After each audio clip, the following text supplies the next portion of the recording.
આજે આપણે પહોંચી ગયા હતા અનગઢમાં મસાણી માતા મંદિર, જે આણંદથી આશરે 45 કિલોમીટરના અંતરે આવેલું છે, વડોદરાથી માત્ર 15 કિલોમીટરના અંતરે આવેલું છે। અહીંયા દર રવિવારે હજારો માઈ ભક્તો પોતાની મનોકામના લઈને આવે છે અને માતાજી તેમની મનોકામના પૂરી કરે છે। પણ તેમાંથી 90% લોકોને માતાજીના ઇતિહાસ વિશે નહીં ખબર હોય। તો આજે આપણે આ વિડીયોમાં 500 વર્ષ જૂના માતાજીના ઇતિહાસ વિશે જાણીશું। તો આ વિડીયો લાસ્ટ સુધી જરૂરથી જોજો। અને ખાસ વાત, આ વિડીયો કોઈ ધર્મ કે જાતિને ઠેસ પહોંચાડવા માટે નથી બનાવ્યો।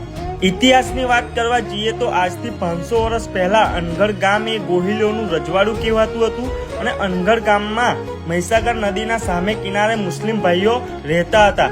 એ સમયે મુસ્લિમ સમાજના ભાઈઓએ રાજપૂત ભાઈઓને વાટકી વ્યવહાર અને દીકરી વ્યવહાર કરવાની વાત કરી, એટલે ગોહિલ સમાજના લોકોને આ વાતનું બહુ જ ખોટું લાગ્યું અને પછી બધા જ ગોહિલ સમાજના લોકો ભેગા થયા અને સામે કાંઠે રહેતા મુસ્લિમ ભાઈઓને મારવાનો પ્લાન બનાવ્યો અને પ્લાન પ્રમાણે તલવારના ઘાથી બધા જ મુસ્લિમ ભાઈઓને મારી નાખ્યા। અને ત્યાં મુસ્લિમ સમાજની એક નાની બાળકી, તેને પણ ગુસ્સાથી ભરેલા ગોહિલે મોતને ઘાટ ઉતારી દીધી। પછી તે બાળકીનો મૃતદેહ તરતો તરતો ખડકે આવ્યો અને ત્યાં જ તે સતી થઈ ગઈ।